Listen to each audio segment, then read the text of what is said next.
So good afternoon, everyone. Again, thank you for joining today, in person and in Zoom.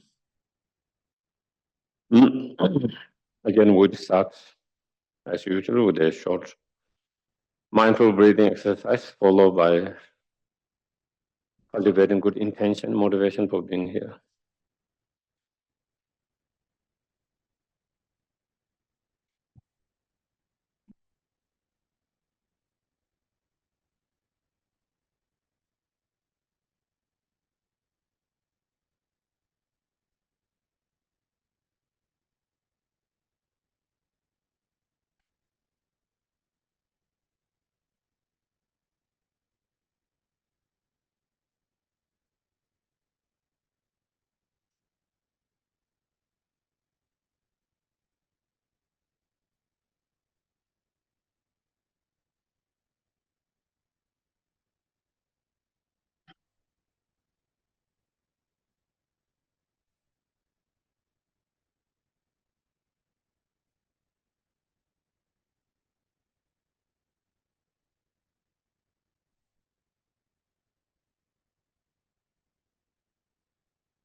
Then we can think and contemplate.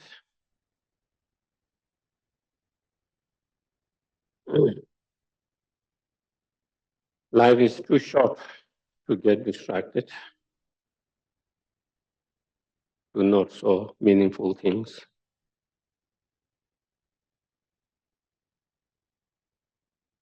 That only give rise to the afflictive emotion and increases those afflictive emotions.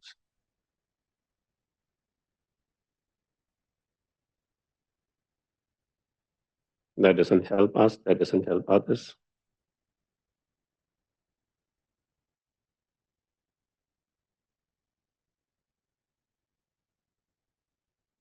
Therefore, I must use whatever lifespan I have to direct in more meaningful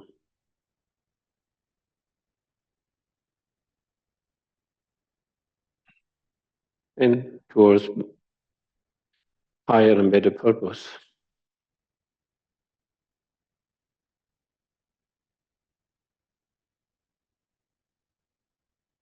Towards something that help you, not only short term, long term, and that also help others.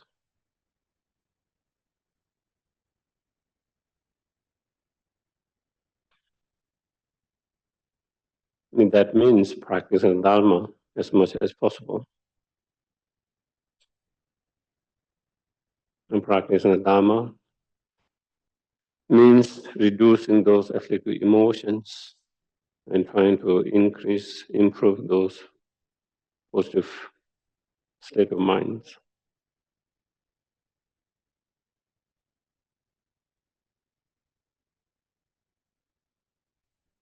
To do that, we need to integrate and apply and practice as much as possible throughout the day, every day. And to do that, we need to be, again, inspired, encouraged, and reminded.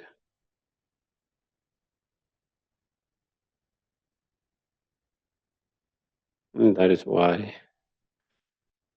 we have come here together to listen, to reflect, contemplate, so that it can inspire, encourage, or remind us the importance of those practice every day.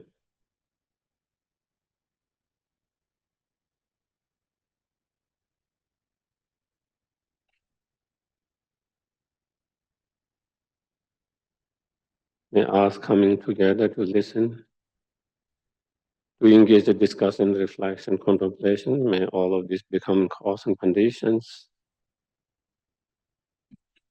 to reduce and eliminate those disturbing negative emotions, to cultivate and improve those positive state of minds,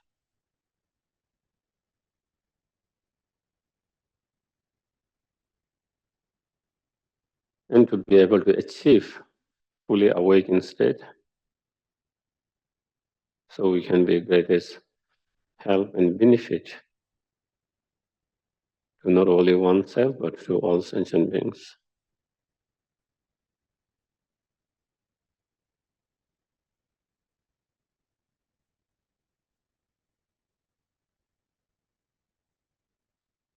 Okay.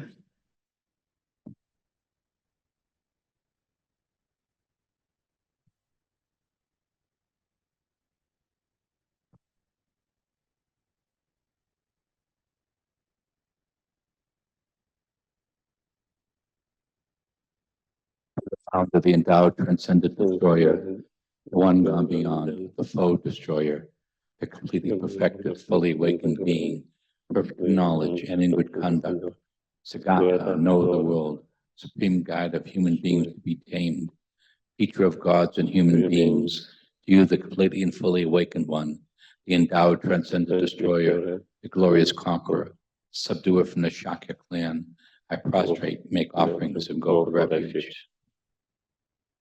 Homage to the Supreme Buddha, homage to the Dhamma refuge, homage to the great Sangha, to all three ever devout homage, to all worthy of respect, bowing bodies as many as all realms, atoms, and all aspects. With supreme faith I pay homage. Do not commit any non-virtuous actions, perform only perfect virtuous actions. So do your mind thoroughly. This is the teaching of the Buddha. A star, a visual aberration, a flame of a lamp, an illusion, a drop of dew or a bubble, a dream, a flash of lightning, a cloud, see conditioned things as such. Through these merits may sentient beings attain a rank of all seeing, subdue the foe of false, and be delivered from samsara's oceans, perturbed by the waves of aging, sickness, and death. I prostrate to the Arya Triple Gem. Thus did I hear at the time. Bhagavan was dwelling on Master Vulture's mountain in Rashikriya, together with a great community of monks and a great community of bodhisattvas. At that time, the Bhagavan was absorbed in the concentration on the categories phenomena called profound perception. Also at that time, the Bodhisattva, Mahasattva, Avalokitesvara looked upon the very practice of profound perfection of wisdom and beheld those five aggregates also as empty of inherent nature. Then to the power of Buddha, the Venerable Sherab said this to Bodhisattva, Mahasattva, Avalokitesvara. How should any son of lineage trained wish to practice the activity of profound perfection of wisdom? He said that, and the Bodhisattva Mahasattva Arya Avalokitesvara said this to the Venerable Shariputra. Shariputra, any son of lineage or daughter lineage who wishes to practice the activity of profound perfection of wisdom should look upon it like this, correctly and repeatedly beholding those five aggregates also as empty of inherent nature. Form is emptiness. Emptiness is form. Emptiness is not other than form. Form is also not other than emptiness.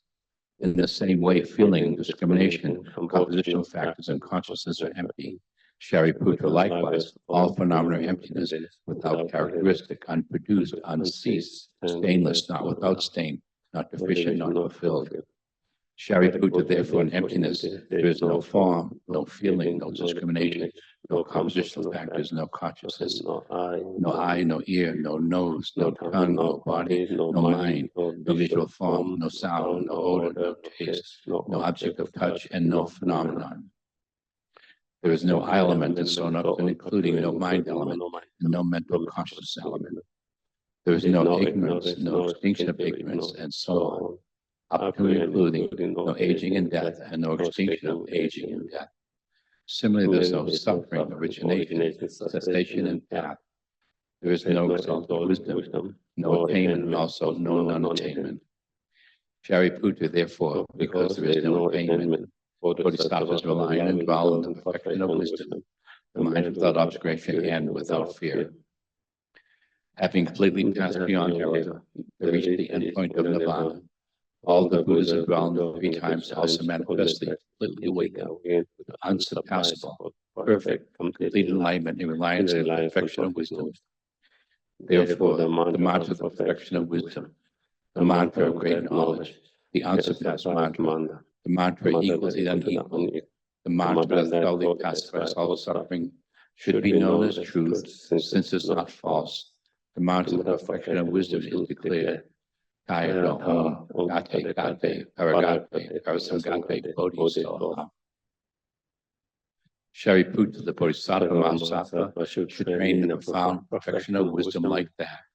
Then the Bhagavan arose from their concentration and commended the Bodhisattva Mahasattva Arya Avalokitesvara, saying, well said, son of the lineage. It is like that, it is like that. One should practice the profound perfection of wisdom, just as you have indicated. Even the Tathagatas rejoice. Bhagavan having thus spoken, the Venerable Shariputra, the Bodhisattva Mahasattva Arya Avalokitesvara, those surrounding in their entirety, along with the world of gods, humans, asuras, and gandharvas, were overjoyed and highly praised as spoken by the Bhagavan. Short mandala offering. This ground, anointed with perfume, strewn with flowers, that runs in Mount Meru for confidence of the sun and the moon. I imagine this is the Buddha field and offering. May all living beings enjoy this pure land. Idam Guru Vana Mandalakam Deyatayami. Taking refuge in General Chita, once in English, twice in Tibetan. I go for refuge and full enlightenment to the Buddha, the Dharma, and the Supreme Assembly. By the merits I create listening to the Dharma, may I become a Buddha in order to benefit all sentient beings. Sangye Chodam Soki Chodam La.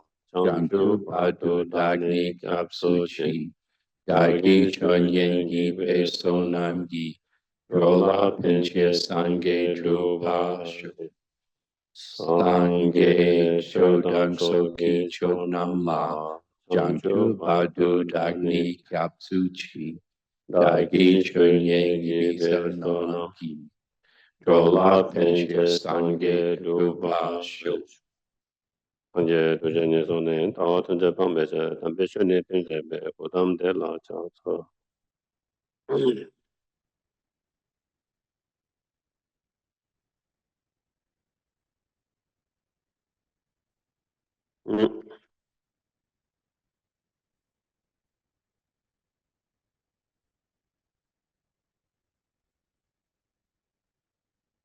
So here the author Lama Tsongkhapa is presenting first the teaching of the Buddha, especially the dependent arising, as the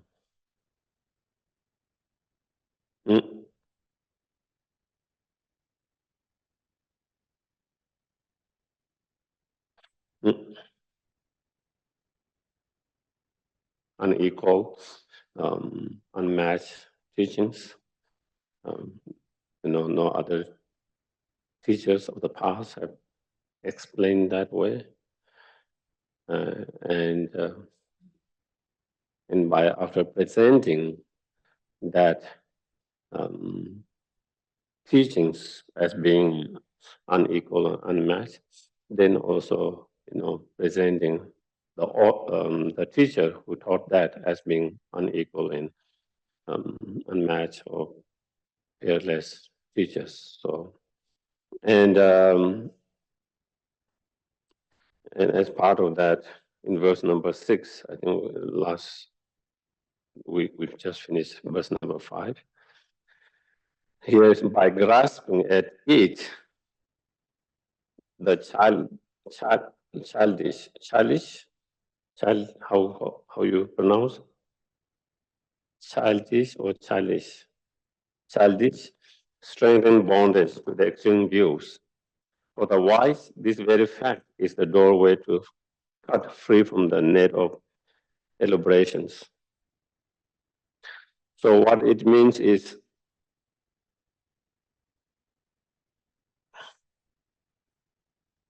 for those who have not understood the dependent arising, subtle dependent arising in emptiness, we all have this grasping of, self-grasping, grasping of, truly existing, inherently existing objects. On top of that grasping that we have, innate graspings from the imprint, from the past, some, where it said like a child, strengthen of that grasping even more by incorrect reasoning logics. And so that is referring to, the earlier school of thoughts before Buddha came. And even within the Buddhism, the other school of thoughts, the first two school of thought, Babasika, Sotantrika,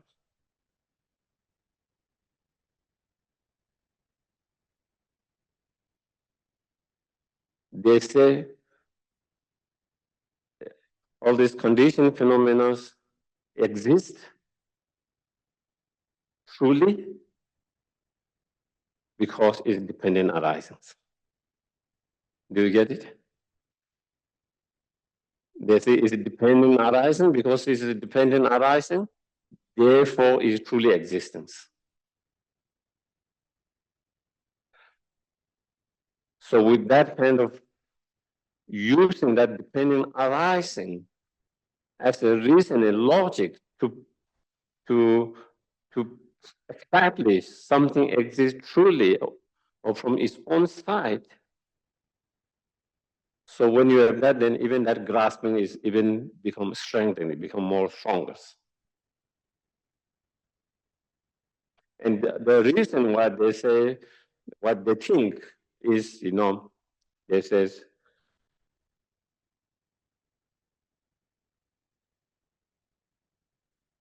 the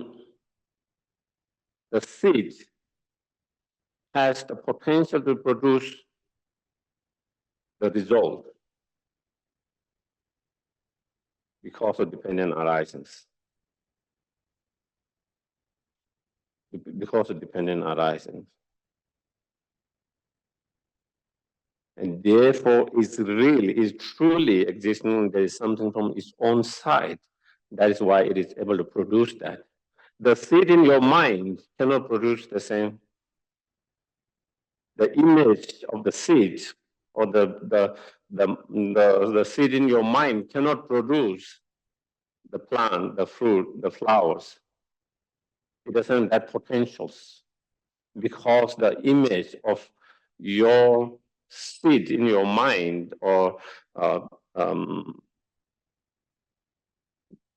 it's not real, it's not truly existence.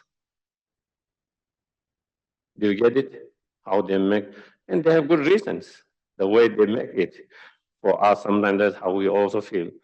That one is, that seed cannot produce the same result, the plant, because it's not real, it's not truly existing. There's nothing from its own side as a seed. Whereas the seed that we plant can produce that because it's real, it's truly existing. Because of that is how they prove. That is how they talk or they present or establish that as being truly existing or exists from its own side or inherently because of. And so here Lama Tsongkhapa is saying that only reinforce or strengthen the grasping, it doesn't reduce that. And then for the wise, those who have understanding of emptiness, realization of emptiness, and those like the middle way schools, Madhyamikas, for those who are in this very fact, dependent arisings. The reason dependent arising, this very fact is the doorway to cut free from the net of elaborations. Instead of strengthening the grasping, the very reasoning they use that become to strengthen their grasping. Here, the wise ones, the Madhyamika and those who realization emptiness, for them, this reason of dependent arising, through that reason of dependent arisings, then they establish how nothing exists inherently from its own side, truly existence. And through that understanding of emptiness by the reason of dependent arisings, then in that open doorway to cut the free from the net of elaboration. And net of elaborations is the delusions, the net of the delusions, So again, the delusions such as anger, attachment, and all the other afflictive emotion that arises from that root delusion of anger and attachments, all these elaborations of arises because our mind, fabricate and paint positive quality, negative qualities into the objects because of that fabricating mind. And that fabrication comes because there is a belief or grasping that there is a object from its own side, existing from its own side, truly existing from its own side. That ignorance, the mind that believes or grasps that ignorance. And so when you have realizations of emptiness, that there is no object that exists from its own side or truly existence because they are dependent arisings, then that cuts or free you from that ignorance. And by cutting the ignorance, then the fabricating mind that fabricate and paint more positive quality, negative in the object on the basis of belief that there is object from its own side is also cut. And when that is cut, then there is no more attachment, anger, and all the other delusions. So that is what it means here.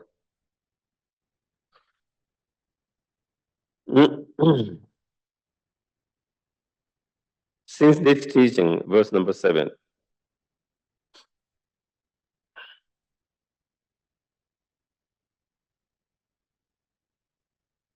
Since this teaching not seen any elsewhere, this teaching of dependent arisings, and especially this teaching of the meaning of dependent arising as an emptiness, the meaning of emptiness as a dependent arisings. It's empty because of dependent arising. It's dependent arising because it's empty. That such teaching is not seen elsewhere, is not taught by any other teachers. Not by any other teachers. And that teaching and that understanding, which is the key to destroy all the afflictive emotions, and the very root of those afflictive emotions is not understood or taught by others. Therefore, you, Buddha, author is saying that you alone, the Buddha alone, is the, unparalleled or unmatched, unequal teachers. Like calling a fox a lion for Pitika, it would be a word of flatteries. Wondrous teachers.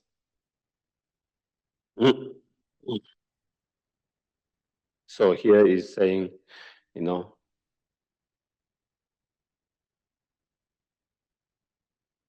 a teacher who taught through his understanding, direct realization, who taught this profound teaching of dependent arising in emptiness, which is the antidote towards all the delusions, which is the root of all the sufferings,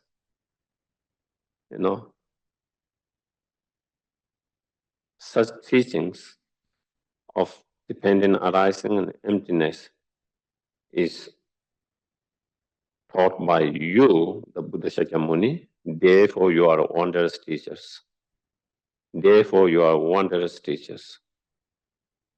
Then Buddha Shakyamuni that protect us, through the fear of samsara and nirvana, that through showing the path, how to overcome those two extremes and achieve fully enlightenment through the realization of emptiness dependent arisings, who through that who protect us from such fear is wondrous refuge. Wondrous refuge.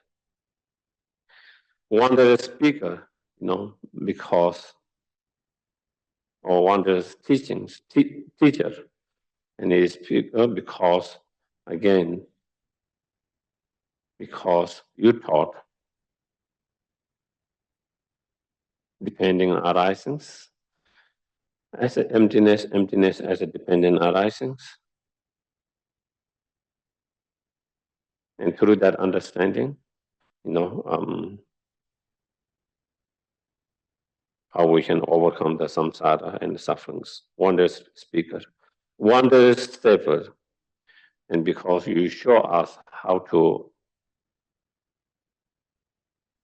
protect or free ourselves from the samsara and the cause of samsara, and how to achieve, temporary and ultimate happiness and peace. Therefore, you are wondrous saver. Therefore, I pay homage to that teachers, the kind teacher who shows the dependent arisings, emptiness, who taught well dependent originations. So first, he presents the Buddha's teaching of dependent arising as an unmatched or uncomparable teachings. Based on that, then the teacher himself is presented as unmatched, unparalleled, and which is also the way it is presented also by Dhammakiti in his writing in chapter 2. He also presents first the Four Noble Truths, how those Four Noble Truths are teaching are unmistaken and the realities, and on the basis of that, the teacher who taught that is also, unmatched. So similarly, it seems here similar. To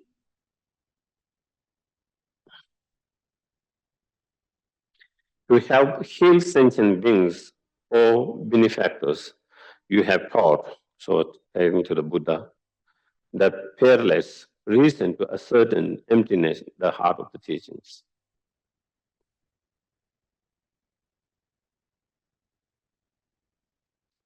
So here is Buddha taught the emptiness. Buddha taught emptiness. For what reason? To heal or to help the sentient beings.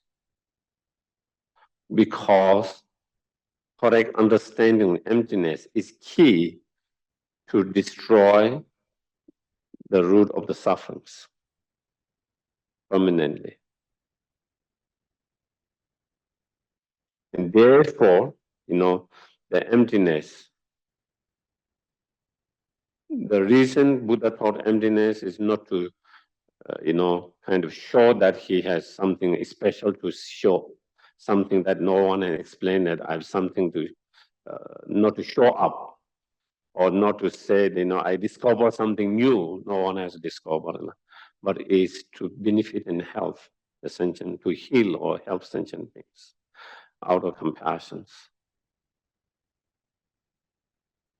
The emptiness is essence of all the Buddha's teachings, because all the Buddha teachings are given as a method, technique, practice, meditations to reduce and overcome those afflictive emotions. Because those afflictive emotions are the root of our sufferings, collective and individual sufferings. And in order to destroy those afflictive emotions, then you have to cut the very root of those afflictive emotions to destroy it permanently.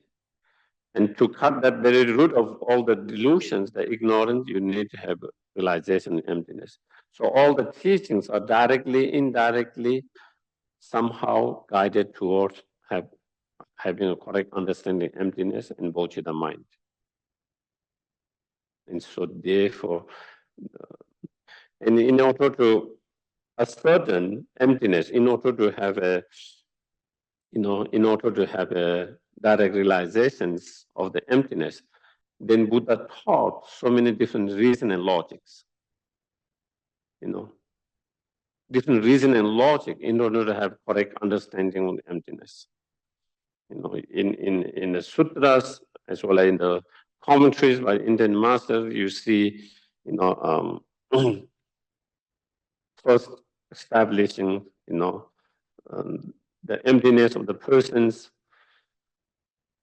when he first taught, such as Four Noble Truth, and later, he present the emptiness of the phenomena. And even in presenting the emptiness of the phenomena, then many different reason and logics, such as the reason logic whether the self or phenomena are one or separate from the aggregate or the basis, whether it can be found within the aggregate or whether it can be found outside of aggregate. So such analysis. Or the four kind of analysis, whether the self or the phenomena exist from its own side, from others, or both, or neither. Also, there are many other reasons establishing, whether things exist without cause or with a cause. If it exists with the cause, does it exist from cause itself, or does it exist from others, or both, or none? Or analyzing the result itself, does the result itself exist inherently from the cause? Does the seed give cause, result to the inherent existing result? And again, analyzing. So there are many different reason and logics that is taught. To have some understanding, but many different reason and logics. Among all those different reason and logic, the peerless reason to a certain emptiness is the dependent arisings. It's called king of the reasoning. King of the reasoning, sometimes it is called the king of the reasonings or logics. Among different reason and logics, to establish emptiness, to present emptiness, or to understand emptiness, there are many reasons. Among those different reason and logic, then the reasoning of dependent arising or dependent origin is known as peerless reason or king of reason, because with that reasoning, it can dispel both extreme. So when you use a reasoning,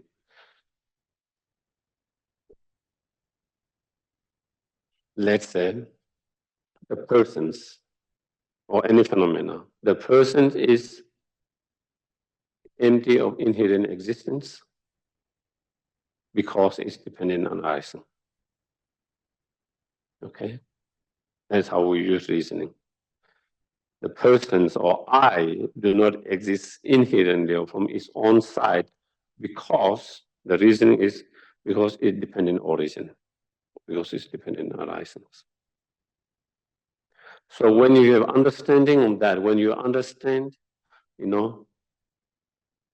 that is empty of inherent existence because of dependent arisings, through understanding is empty of inherent existence, then through that understanding emptiness of inherent existence, then it dispels the extreme of idealisms or permanent existence.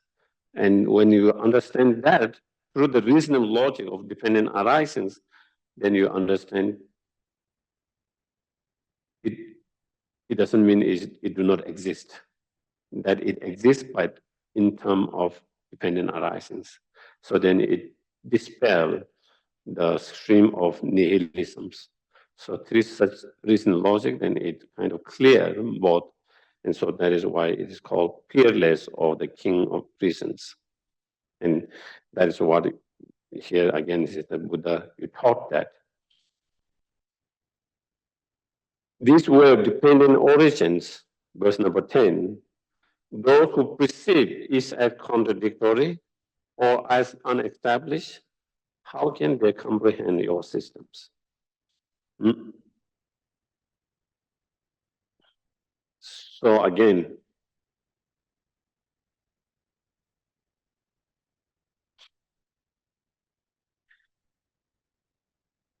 when you use this reasoning, the phenomena, self, your aggregates, and all phenomena, establish the transitory phenomena. When you establish they are empty of inherent existence because they are dependent arisings, some perceive it's a contradictory. The reasoning what you are trying to establish. Trying to establish is empty of inherent existence, and the reasoning is dependent arising. And those some sees as contradictories, and that is the two school of thought of the Buddhists.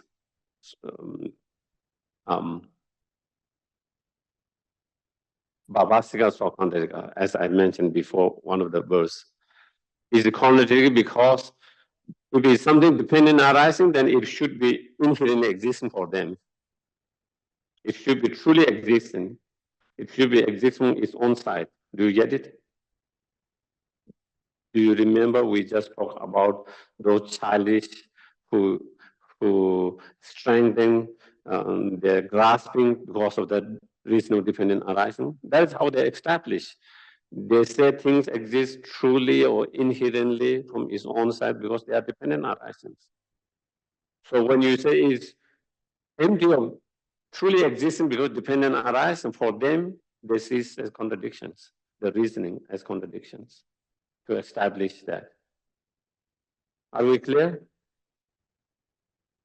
No?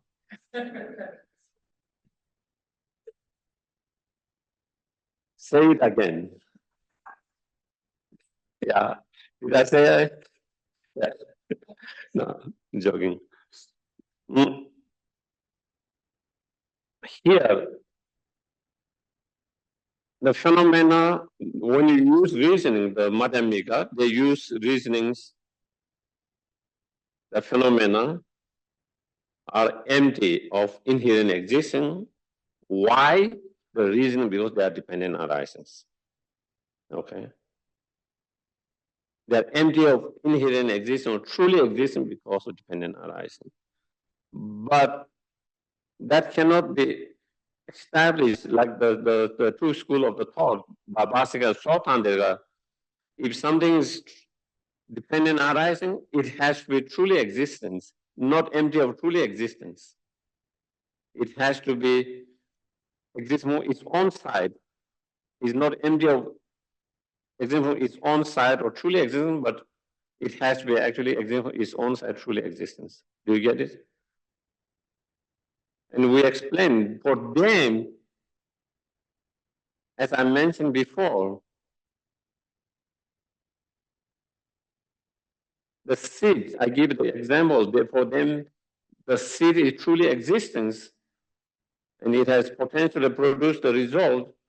because it's dependent arisings. And is real, truly existing, is it real and truly existence. The image of seed in my mind is not real, it's not truly existence. Therefore, it cannot produce. And therefore, the image of the seed in my mind is not truly existing seed, but the seed there that I plant in the garden is the truly existing seed. That is what they believe, and it's truly existing seed because it's a dependent arisings, cause and effects. And because that cause has the potential to produce that flower or that fruit, whereas the image of seed in my mind doesn't have that potential to produce that flower and the fruit trees. And so for them, it's the opposite, The Madhyamikas, Nagarjuna, if it truly is empty of truly existence because of dependent arising, for them, it truly exists, for the Nagarjuna is empty of truly existence because dependent arising. For them, it is truly existence, not empty, truly existence because of dependent arisings. And therefore, for them, that reason becomes contradictories for them.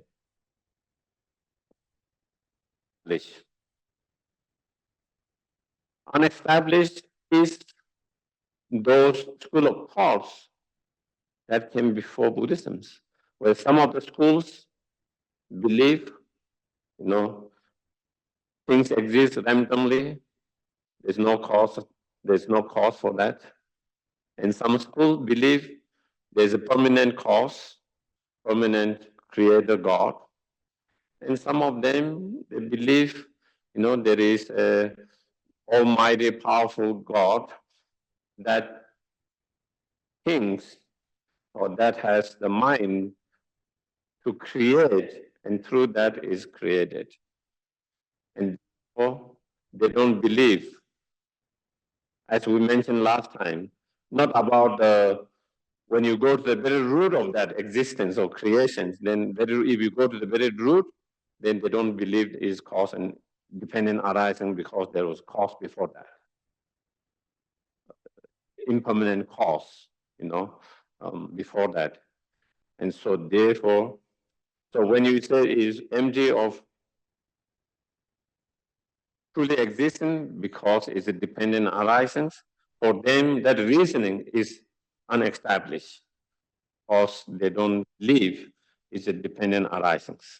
So that cannot be established cannot be established because they don't believe the let's say very beginning of the very beginning of this world, very beginning of this universe, the very beginning of this planet. They don't believe that there is a cause and condition before that, similar cause and condition that produced that, because they believe it is created by Almighty God. And that is before that, there is no other cause and condition for that. And so therefore, that cannot be. So again, we have to understand when you find such statements very often in some of the philosophical scriptures, that those schools do not accept dependent arising. It doesn't mean they don't accept the seed in the garden growing into the plant and producing the flower fruit. Of course they accept that. They understand that. They don't reject that. But when you go to the very beginning of anything of particular, whether we talk about this world, planet, universe, very beginning of that, this particular or any others, where did it started? Where did it started? How did it started? And that is where the difference comes. In Buddhism, is due to previous cause and conditions. is due to previous cause and condition, is not created by God, nor it is coming from permanent cause and conditions, nor it is without cause and condition, but it is produced by similar impermanent cause and conditions. And that is the dependent arising we talk about. And that is the way the difference comes. Are we clear on that? Yeah? And that being the case, how can they comprehend your system? And then they hear saying, that being the case, they cannot understand and comprehend all phenomena are empty of existence because they are dependent arising, because dependent origin. They will not be able to understand that. They are unable to understand, they will not be able to comprehend your system that of presenting that all phenomena are empty of inherent existence because they are dependent origin. And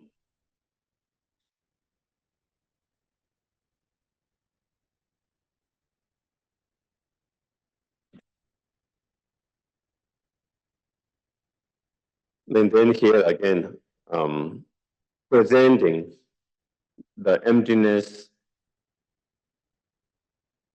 and dependent arising, not contradicting each other, but actually supplementing each other's. For you, when one sees emptiness in terms of meaning of dependent origin, when you see the emptiness, not in the term of that nothing exists, but when you understand emptiness in the term of dependent origins, there's a difference between seeing emptiness as nothing, that there's nothing, nothing exists,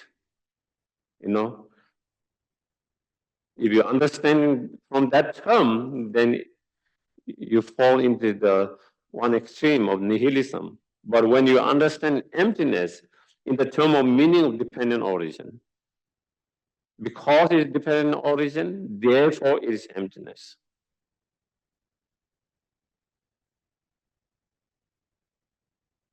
When you understand that, then you don't negate the functioning of cause and effect, because you understand emptiness from the point of view of dependent arisings. The object is empty because that object is dependent arisings. If that object is dependent arisings, therefore it has its functionings, cause and effect and functionings. Therefore, then being devoid of intrinsic existence, and when you understand emptiness means being devoid of intrinsic existence or inherent existence, or exist from its own side, existing truly. They all have same meaning. Existing inherently, existing intrinsic existence, exist from its own side, truly existence, or absolute or ultimate existence. So, all these phenomena are devoid of such existence because of dependent origin. And when you understand that, possessing valid function do not contradict, then there is no contradictions while you see the emptiness, at the same time you see the functioning of that phenomena. Are we clear? Are we? Well, it's like a look of the list. I think I understand, and then I'm not. Mm-hmm. So I see, and then I lose it. So Yeah, and it is understandable, because again, it is presenting different school of thoughts and then negating those some other school's thoughts, And then when we don't have the enough strong background of understanding with each of those school thoughts, and then sometimes it and so here in these verses, because again the other school of thoughts, for them they find contradictions between something that is empty of inherent existence and something that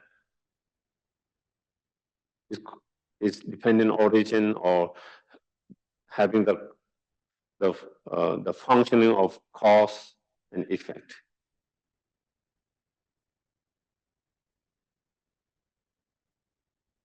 And so here, what the Lama Tsongkhapa presenting is in the school of middle way school, the final Buddha's thoughts.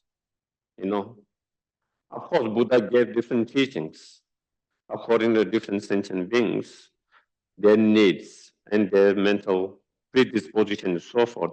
But his own final thought is same as the Madhyamika middle way schools. That is the Buddha's final thought, his own thoughts or his own view of that. And so that is what he is saying. The Buddha's final thought or the view is that everything is empty of inherent existence because of dependent origin. And when you understand everything is empty of intrinsic existence or inherent existence because it's a dependent origin, then there's no reason to see contradictions how things exist and functions relatively and how they functions of their functionings. There's no contradictions, So therefore, here author is defending the middle way schools of the other school which see them contradiction, and he's explaining how it does not contradict. While there is cause and effect and functioning cause and effect, at the same time it can be empty. While it is empty, at the same time it can be there is cause and effect and the functioning of that cause and effect. So there is no contradictions in that. Not only there is no contradictions, but they supplement each other. Not only they supplement it, actually it's because there's cause and effect, therefore it's empty. Because it's empty, therefore there's cause and effect and functioning of that. So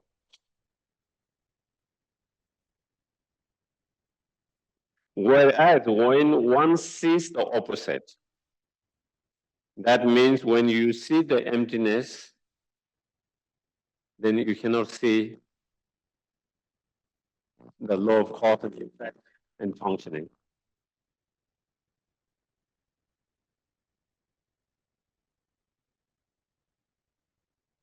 Is this battery or I think maybe it's okay. The opposite is when you see emptiness, you cannot establish that object will exist and the functioning of that. When you are able to establish something as a existence and functioning of that, you cannot establish that it's being empty of truly existence. That is the word opposite. And that is where the other schools have difficult of being able to see that.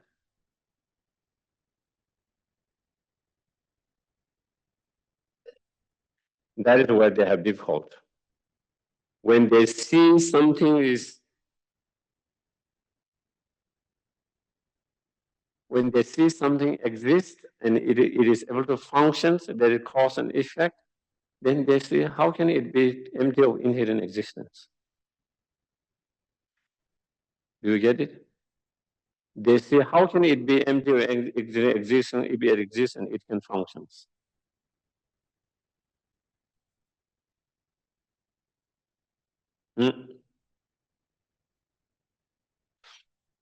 how can it be something true, truly existence, and how can it be how can it functions? How can it exist and function if it's not truly existing, if it's not real?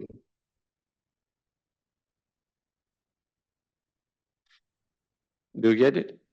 The reason I already mentioned before, the cup in my mind and this cup, they said this cup is real, truly existence. The cup in my mind is not real, not truly existence.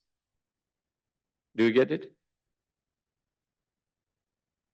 Don't we also feel similar sometimes? Yeah, usually. The cup in your mind and this cup, the cup that I'm holding.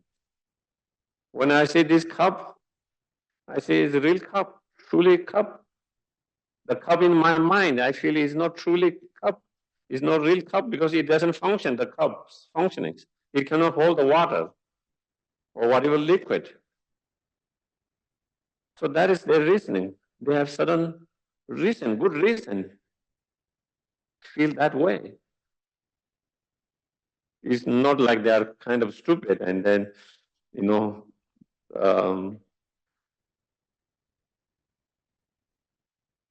that is where they see. So for them, if something exists and it is this functioning, then it has to be real. It has to be truly existence. So for them to see something cause and effect that has certain functionings, they cannot see if something exists and something is functioning. They have difficulty seeing it as an empty of not truly existing or existing real or truly. On the other hand, when they see if something do not exist truly or real, then they find difficult that it exists and functions. For example, the cup in my mind, okay? The cup in my mind is not real cup, not truly existing cup. And so therefore, when they see it's empty of truly existing real cup, the cup in my mind as being real or truly existing cup, so then it's hard then to establish the cup in my mind being existing as a cup and functioning as a cup.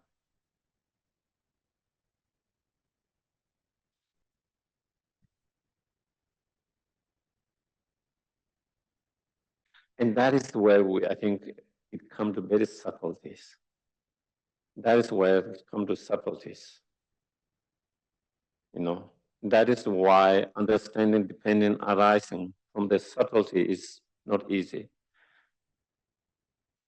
Even some of those great scholars, very learned and very great scholars, very intelligent, even their struggles.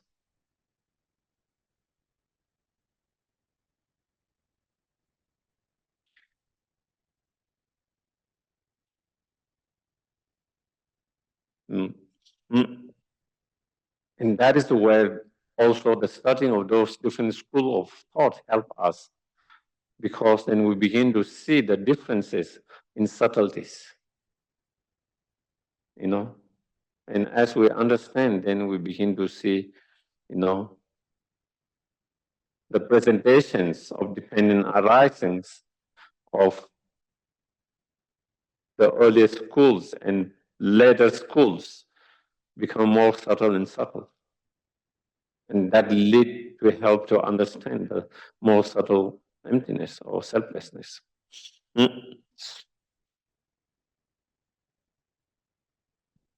that is where is that?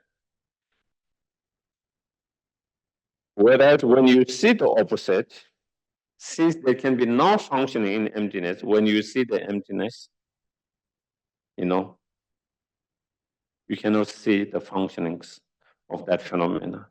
If you cannot see the function of the phenomena, you cannot see the existence of that phenomena.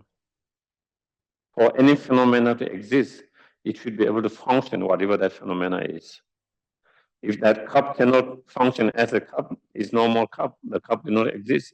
If the table cannot function as a table, there's no more table. Table cannot exist. If the computer cannot function as a computer, then it is no more computer. It doesn't exist. It doesn't serve as computer. So since there's no function in emptiness, on the other hand, not empty is in what is function. And the moment you establish something as existent, something functioning as existent, you cannot establish emptiness. And that is the struggle. Not being able to see both emptiness and the existing and functional phenomena at the same time. When you see emptiness, you cannot see the functioning and existing of the phenomena. When you see the functioning, or when you establish the functioning and existing of phenomena, you cannot see the emptiness.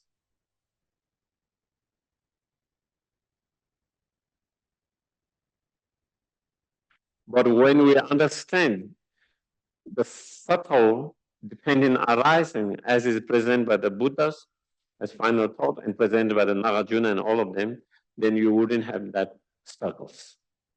While you are able to see emptiness, at the same time you will be able to see the functioning and existing of that phenomena. While you are able to see the existing and function of phenomena, at the same time you will be able to see the emptiness. It doesn't contradict to see both of them in same object at the same time.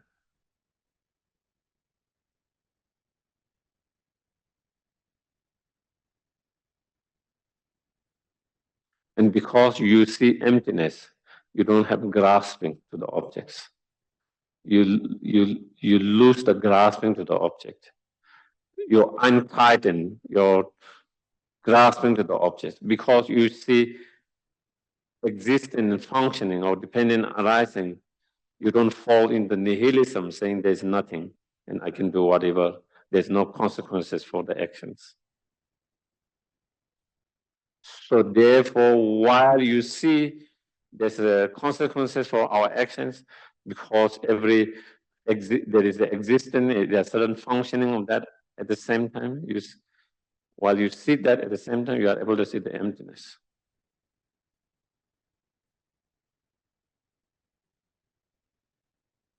Are we clear?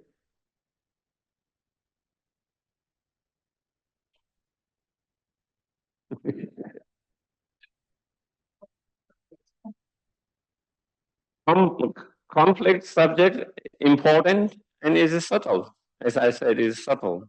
And we talk about Lama Tsongkhapa on his stories, and he also mentioned in one of his other writings, about this to his student, and he said, maybe you might not understand it.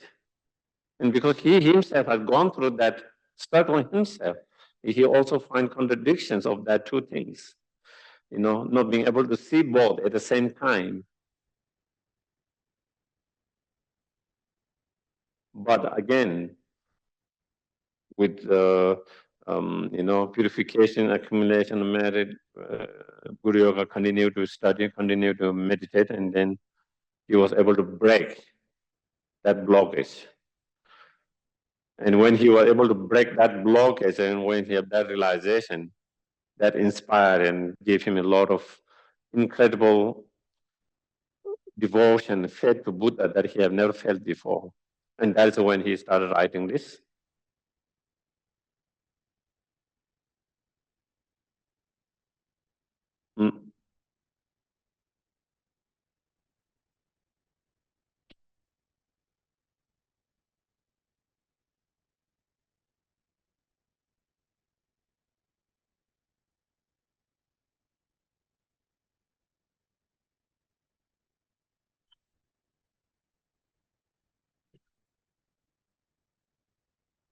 One fall into dreadful apace you mentions. And here he's saying, if you see opposite of that, when you see emptiness, And if you are unable to see and establish that object that is empty, when you see and establish an object as empty, and when you are unable to see that object as a functioning and existing, then you fall into one of the extremes. Then you fall into the nihilism, non-existence of that objects. On the other hand, when you are able to see the object as existing and functioning, but if you cannot see it as an emptiness, you fall in the other extreme. You fall in the other extreme because while you are able to see the existing object and function, but you see that objects as inherent existence or truly existence.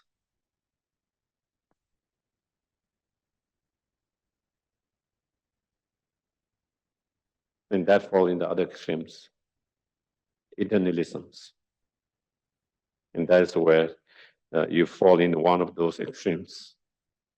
But when you are able to see both emptiness and dependent origination, or emptiness and the object existing and functioning, then you don't fall in any of the extreme. You find the middle way, the right view, the correct, unmistaken right view, the middle way. Mm.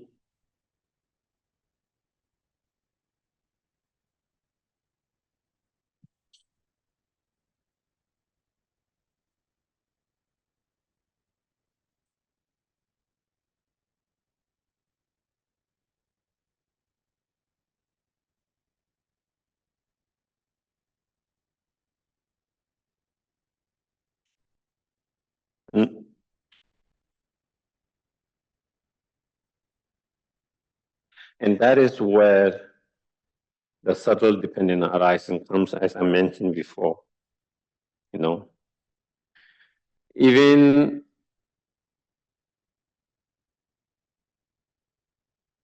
the school of thoughts, such as, the Bhavasika, Sautantrika, or not only those Buddhist school of thought, also non-Buddhist school of thought, I think they all understand dependent arisings in terms of gross dependent arisings.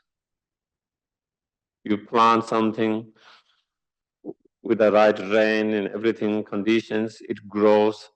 You can see flowers, the flower you like. You can smell the fragrance and that. You can have the fruit that you want. And because you see that plant give you fruit and flower, you plant it. You see the cause and condition there.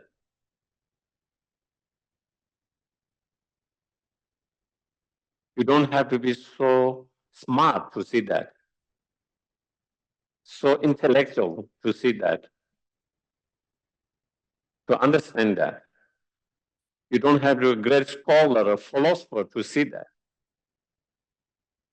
Even we can understand that.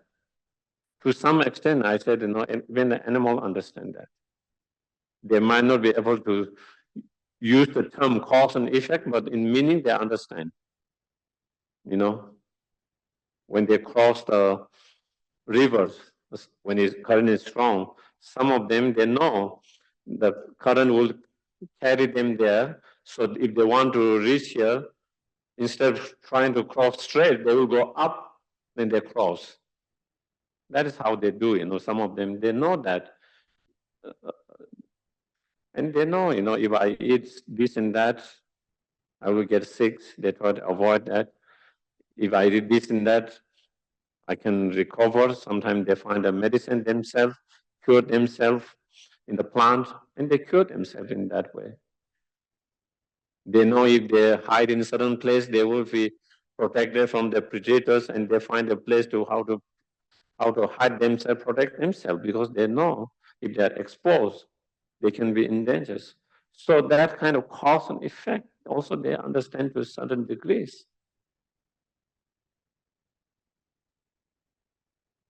But even having that cause and condition, understanding of that dependent origin on such a gross level of cause and effect, it doesn't really give you the understanding of the emptiness.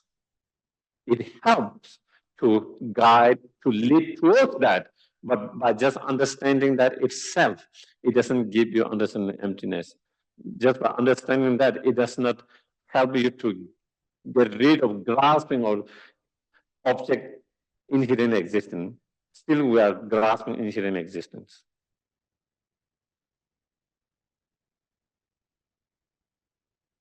Look at that, like when I'm planting a seed, I see that plant exists on its own side. I see that the water I'm giving exists on its own side. The fertilizer I'm giving or someone giving exists on its own side. And you see those seeds slowly growing and sprout and plant slowly coming. I think you see inherently existing sprout, inherently existing coming plants, flowers, all of that.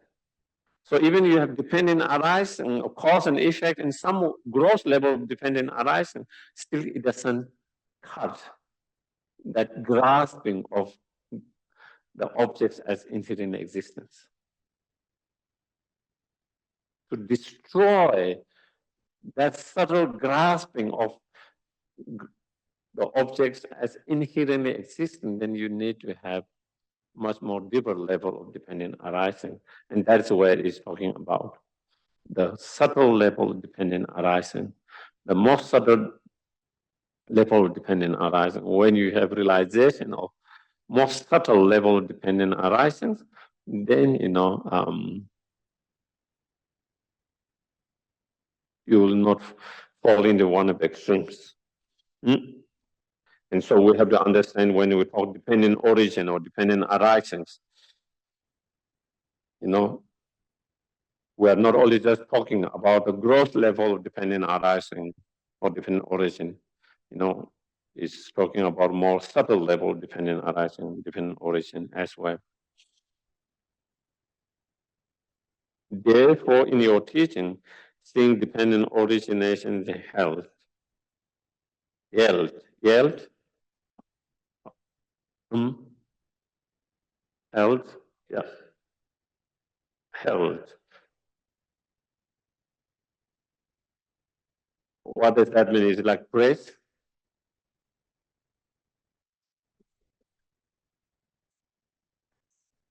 Okay. Because Tibetan,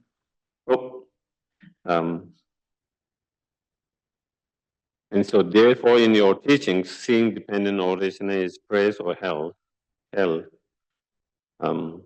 Because through understand dependent origin, then especially the subtle dependent origin, then you are free from the both extreme and find a middle way that can cut the most subtle ignorance. That too, not as a utter non-existent, nor as an intrinsic existence. Those two are the two extremes. One extreme is utter non-existent at all.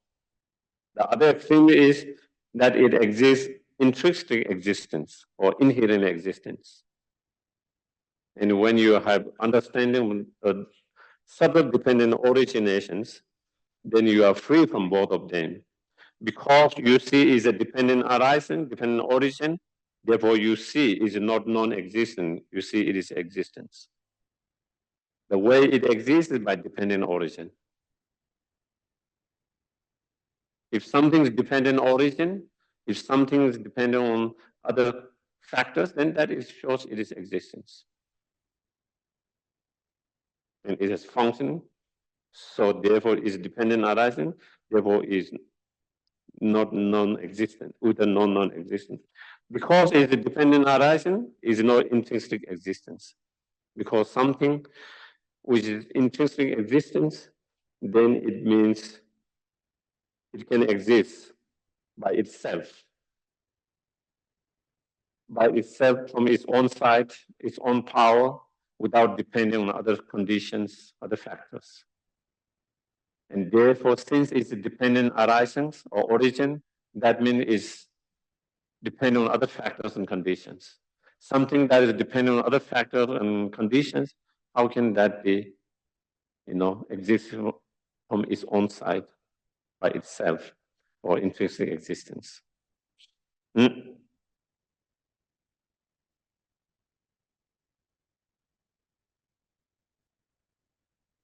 Okay, maybe today.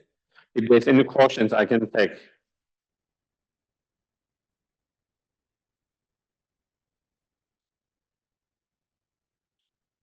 Seems like you're a little lost.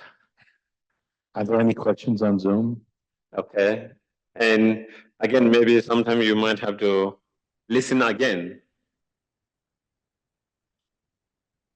Amanda. Yes, I have a question, Geshe That's Sherab. Yes. If to understand emptiness, you need to create the merit, and you can't create merit without the altruistic attitude, which is bodhicitta.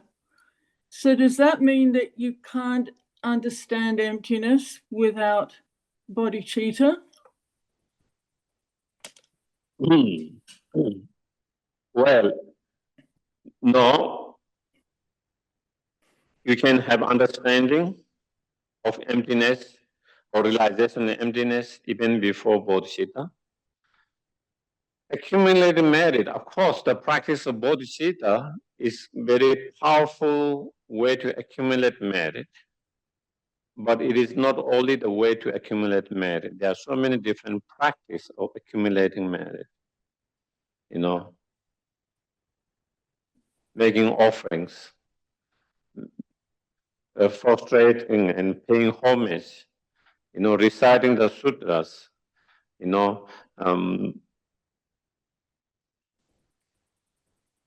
practicing the generosity, you know, making offering the Buddha Dhamma Sangha, making generosity to those who are in the needs, you know, whether it's a material help or, you know, your time, skills, service, whatever, you know, those are, again, the practice of, that is also a way to accumulate merit, you know, supporting to create, you know, holy objects, also creating merit, whether you create yourself or you support someone to create. So there are so many, you know, meditating practice itself is part of creating merit. So there are so many, and there are so many different other practice of mandala offerings is another very powerful way of creating merit. You know, so there are so many different practice of creating merit, you know,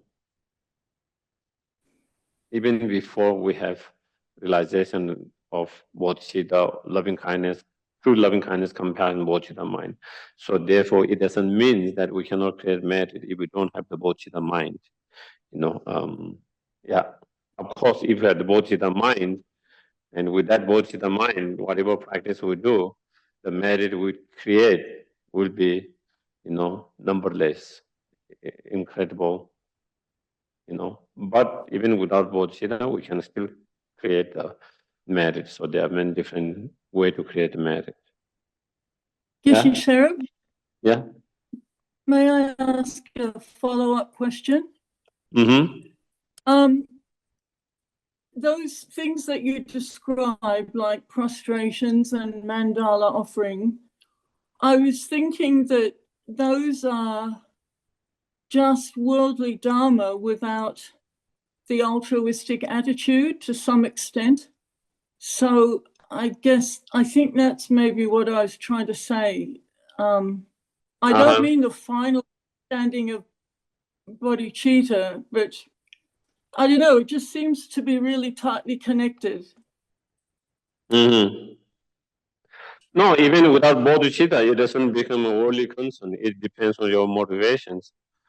Even you don't have bodhicitta, but we try to create, even you don't have realization of bodhicitta mind, but still we can, with the effort, we can try to create, develop bodhicitta mind.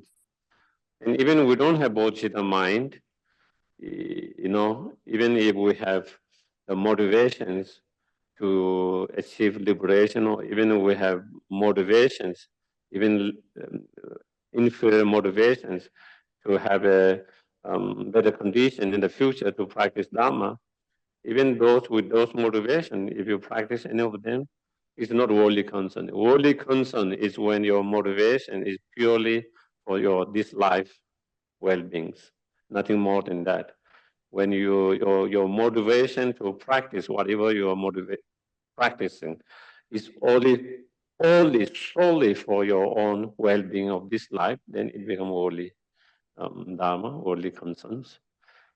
But if your motivation is more than that, not only just concerned with this life, but to have a better conditions in the future, so we continue to practice.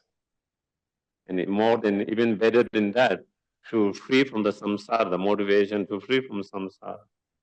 Even more better than that, then achieve enlightenment for the benefit of all sentient beings.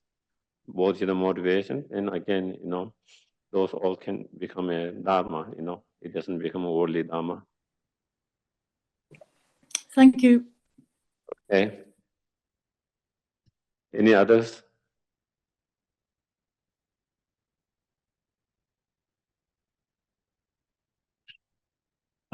Victoria has a question. Yes, please. Geshe, I think I can understand the example of planting a seed and the causes condition dependent arising. But can you explain a little bit about how a person applying the emptiness and dependent arising for a person, or perhaps even an object? If I'm looking at a tanka on the wall, how does emptiness apply to that? And a person and an object. Yeah, thank you. Diversity of objects? Either an object or a person and yeah. objects. Mm-hmm. Yeah, I mean, just as when you think about a person, self or persons or any beings, is dependent arisings,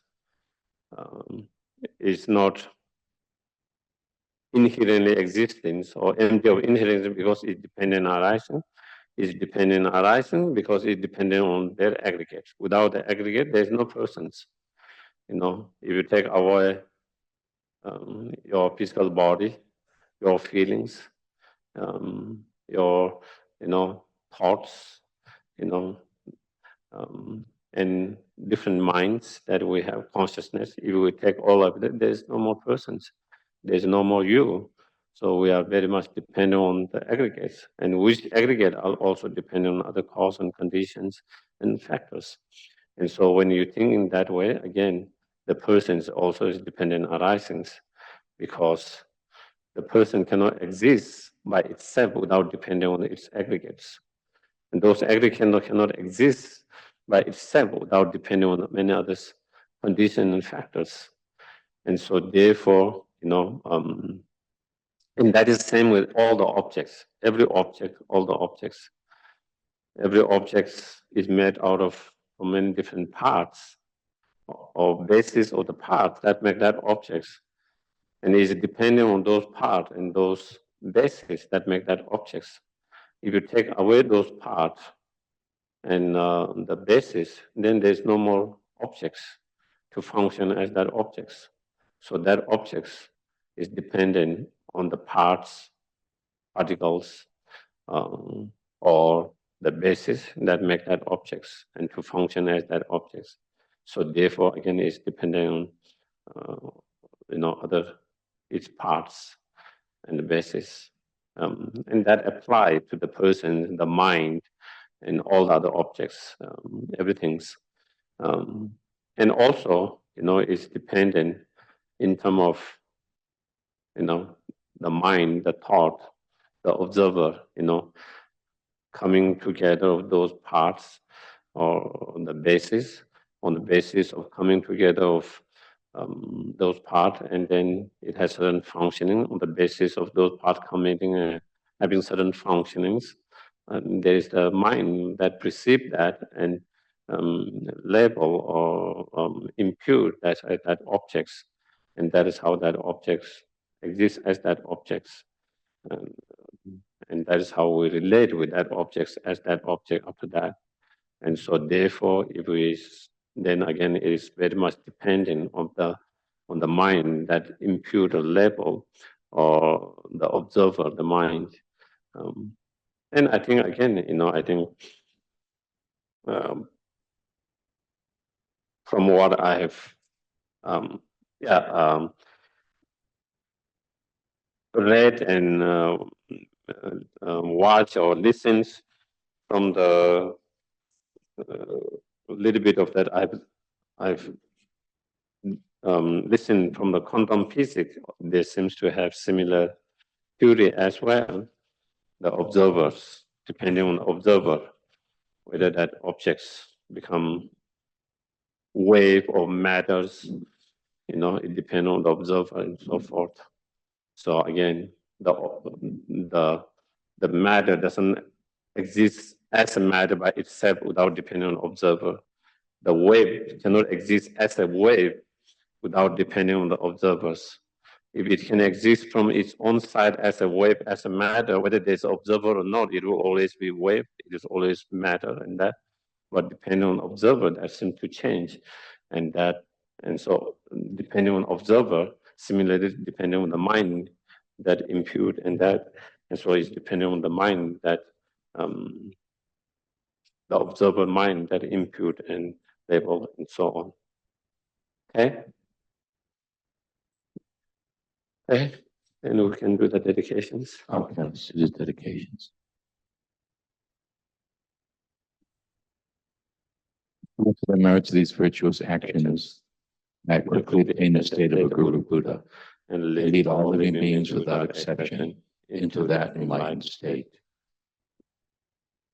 May the supreme jewel bodhicitta does not arisen, arise, and grow. May that which has arisen not diminish, but increase more and more. And before we recite His Holiness, we recite Medicine Buddha mantra 3 times. Ayata Om Be Kanze Ma Be Kanze Raja Samo Gade Soha Ayata Om Be Kanze Ma Be Kanze Raja Samo Gade Soha Ayata Om Be Kanze Ma Be Kanze Raja Samo Gade Soha.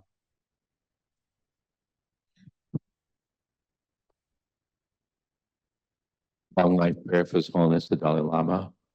In the lands encircled by snow mountains, you are the source of all happiness and good. All powerful Chenrezig Tenzin Gyatso, please remain until samsara ends. Prayer for the swift return of Lama Zopa Rinpoche, fearless teacher and assembly of children of victorious ones, Vakas and Eka Buddhas, victorious Losang Father and Sons, along with the lineage masters, all the objects of refuge of infinite lands, please bestow the virtue and goodness of accomplishing this prayer here and now, holding and spreading the Muni's precious and complete teachings through explanation and practice. You are the armor of patience that is never discouraged. Incomparable venerable Guru, to you I make request. While striving single-pointedly for the sake of victorious one's teachings, the sole gateway to which all benefit and happiness emerge. And for all living beings, you suddenly departed to peace. What a great loss! Nevertheless, to the undeceiving truth of the blessings of the ocean, the 3 jewels, and the great waves of bodhicitta, the children of the victorious ones, may the smile of every incarnation richly be in glory for the fortunate disciples.